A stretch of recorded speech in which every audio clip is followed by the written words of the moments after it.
How are you students, welcome back our next science class. तो students, कल हम लोगों ने पढ़ा था मटेरियल्स की। हम मटेरियल्स के प्रॉपर्टीज के बारे में पढ़ रहे थे, जिसमें हमने उनकी अपेयरनेस, हार्डनेस, उनकी डेंसिटी पढ़ ली थी। आज हम पढ़ेंगे उनकी ट्रांसपेरेंसी, मीन्स पारदर्शिता। ट्रांसपेरेंट सब्सटेंस और materials thought through which object on their other side can be seen are called transparent material. ऐसी सब्सटेंस और मटेरियल जो ऑब्जेक्ट के हम अदर साइड मीन्स दूसरी साइड भी देख सकते हैं, उन्हें बोलते हैं transparent materials. And this property of a substance is called transparency. और सब्सटेंस की इस प्रॉपर्टी को, इस गुण को बोलते हैं ट्रांसपेरेंसी या पारदर्शिता। Glass and some plastic are transparent substance. जो ग्लास होता है, जो कांच होता है, कुछ कुछ प्लास्टिक्स होते हैं जो सब्सटेंस होते हैं, ट्रांसपेरेंट सब्सटेंस होते हैं, मतलब उस ग्लास के भी आर पार हम देख सकते हैं।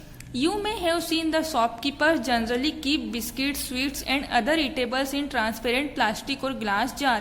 आपने देखा हो जो शॉपकीपर होते हैं वो अधिकतर अपने बिस्किट, स्वीट्स और जो ईटेबल्स चीजें होती है खाने की, वो एक ट्रांसपेरेंट मीन्स पारदर्शित प्लास्टिक या ग्लास जार में, कांच के जार में रखते हैं। So that consumer can easily see this item. ऐसा इसलिए होता है ताकि वो जो कंज्यूमर है, जो कस्टमर है, वो इजीली अपनी चीजें देख सकता है। Clear water is also transparent. और जो साफ पानी होता है वो भी एक ट्रांसपेरेंट होता है। ट्रांसपेरेंट मीन्स हम पानी के अंदर यदि ट्रांसपेरेंट हो, क्लीन वाटर हो, तो हम उसके आर पार देख सकते हैं। ओके, अब नेक्स्ट आता है हमारा opaque. Materials through which you can not see are called opaque materials. ऐसे मटेरियल्स जिनके थ्रू या जिनके दूसरी ओर आप नहीं देख सकते, उन्हें बोलते हैं opaque materials. And this property is called opacity. और उनकी इस प्रॉपर्टी को, इस गुण को बोलते हैं opacity. Wood, cardboard and metals are prime example of opaque materials. लकड़ी और जो कार्डबोर्ड होते हैं, वो जो मटेरियल्स, जो मेटल्स होते हैं, धातु होती है, वो सब ओपेक मटेरियल के अंतर्गत आती है। तो देखिए, जो वुड, कार्डबोर्ड होते हैं वो सभी प्राइम एग्जाम्पल है ओपेक मटेरियल्स। ओपेक मीन्स होता है अपारदर्शिता मटेरियल्स के, ठीक है। When you play hide and seek, जब आप हाइड एंड सीक खेलते हैं, where do you prefer to hide, तो आप कैसे प्रेफर करती कि यहाँ छुपा है? ऑब्वियसली बिहाइंड अ वॉल और a tree as they are opaque object. तो आप कहाँ छुपने के लिए प्रेफर करते हैं? जहां पर दीवार हो, या दीवार के पीछे, या पेड़ के पीछे, ऑब्जेक्ट के पीछे, ताकि इससे आपको कोई देख ना सके। And you can not be seen through them. Out of 3 states of matter. अब देखिए, जो मैटर होते हैं उसके 3 स्टेट्स होते हैं। Solids are generally opaque. जितने भी सॉलिड्स होते हैं सब ओपेक होते हैं। For example wood, stone, metal etcetera. However, some solids like glass, some kinds of plastic, इसके अलावा कुछ सॉलिड्स जैसे ग्लास और प्लास्टिक होते हैं, आर ट्रांसपेरेंट, ये ट्रांसपेरेंट होते हैं। Most of liquids they are pure form are transparent. और कुछ कुछ लिक्विड ऐसे होते हैं जो प्योर ट्रांसपेरेंट होते हैं। For example water, petrol, alcohol, इनके आसपास हम देख सकते हैं, इनके आर पार देख सकते हैं।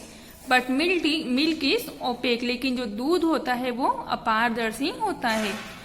All gases as they colourless और कलर्ड। कुछ गैसेस ऐसी होती, ऑल गैसेस मतलब सभी गैसेस कलरलेस होती है या कलर्ड होती है।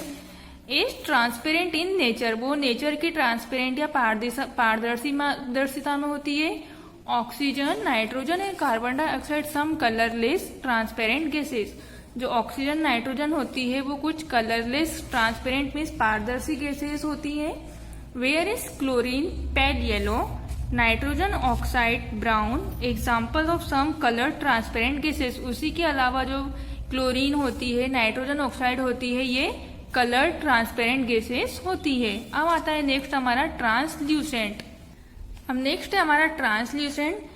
There are certain materials which allow light to pass through them partially.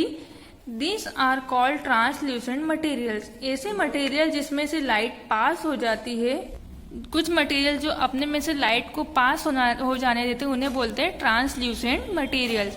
Things are partially visible through translucent materials. For example, muddy water, butter paper, fog, oil paper, frosted glass, file, cover, plastic, etc. कुछ materials ऐसे होते हैं या कुछ ऐसे होते हैं जो अपने में से लाइट को विजिबल हो जाने देते हैं, जैसे बटर पेपर में से, फॉग, ऑयल पेपर, इन सब में से लाइट पास हो जाती है।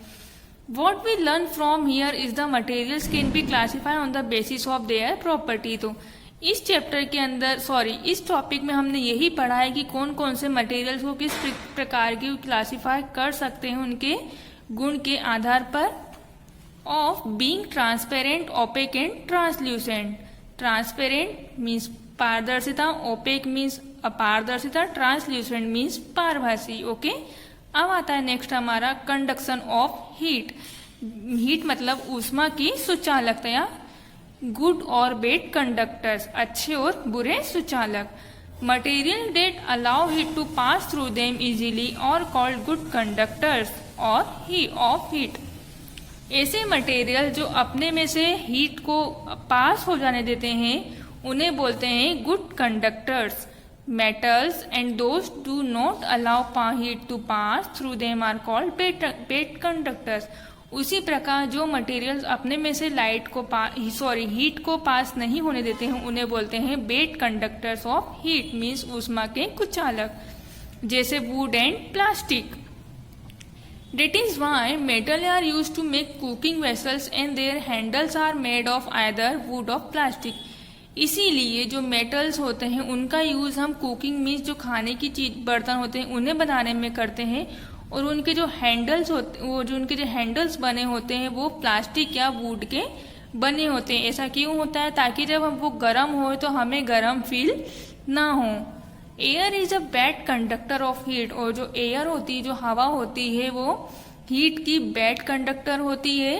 Does not allow the heat to escape. और वो अपने आप में से हीट को पास होने के लिए अलाउ नहीं करती है। ओके, अब नेक्स्ट आता है हमारा कंडक्शन ऑफ इलेक्ट्रिसिटी।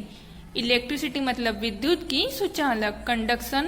कंडक्टर्स और insulators. Object that allow electric current to pass through them easily और कॉल्ड कंडक्टर्स। ऐसे ऑब्जेक्ट जो अपने में से इलेक्ट्रिक मीन्स बिजली को विद्युत करंट को पास हो जाने दे उन्हें बोलते हैं conductors. Copper and aluminium wires. And उसी के प्रकार जो दूसरे इलेक्ट्रिक करंट मटेरियल जिनमें से विद्युत करंट पास ना हो उन्हें बोलते हैं इंसुलेटर्स, जैसे रबर एंड प्लास्टिक।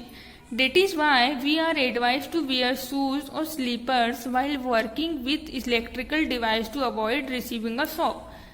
इसीलिए हमें एडवाइस दी जाती है जब हम कभी बिजली का काम करते हैं, किसी भी इलेक्ट्रिक डिवाइस को छूते हैं या वर्क करते हैं उसमें, तो हमें शूज या स्लीपर्स पहनने की एडवाइस दी जाती है। ऐसा क्यों किया था? क्योंकि जो ऐसा इसलिए बोला जाता है ताकि जब कभी भी हमें करंट लगे तो हमें एकदम से शॉक फील ना हो। When there is any leakage of current that pass through our body to the ground। और जब हमारी बॉडी से करंट लीकेज हो तो वो सीधे ग्राउंड में चले जाए और हमें कुछ भी फील ना हो। अब नेक्स्ट आता है हमारा मैग्नेटिक प्रॉपर्टी। मैग्नेटिक और नॉन मैग्नेटिक। मैग्नेटिक प्रॉपर्टी मतलब चुंबकीय गुण, मैग्नेटिक मतलब चुंबक, और नॉन मैग्नेटिक मतलब अचुंबकीय गुण। Materials that are attract to a magnet और कॉल्ड मैग्नेटिक मटेरियल्स। ऐसे मटेरियल्स जो अपने अलावा किसी दूसरे मैग्नेट मटेरियल्स को अट्रैक्ट करते उन्हें बोलते हैं मैग्नेटिक मटेरियल्स। उसी के अलावा जो मटेरियल्स दूसरे मटेरियल्स को या दूसरे मैग्नेट को अट्रैक्ट नहीं करते उन्हें बोलते हैं non magnetic materials. Objects made of iron and cobalt और always attract to a magnet. ऐसे कुछ ऑब्जेक्ट जैसे आयरन, नेल्स, ये सब जो होते हैं, कोबाल्ट होते हैं, ये मैग्नेट को जल्दी से अट्रैक्ट कर लेते हैं, आकर्षित कर लेते हैं, इन्हें बोलते हैं मैग्नेटिक मटेरियल्स। उसी के अलावा जो प्लास्टिक, वुड होती है वो मैग्नेट को अट्रैक्ट नहीं कर पाते तो उन्हें बोलते हैं नॉन मैग्नेटिक मटेरियल्स। तो स्टूडेंट्स, आगे आप लोगों को समझ में, इसके आगे की एक्सरसाइज हम नेक्स्ट क्लास में करेंगे। Thank you, have a nice day.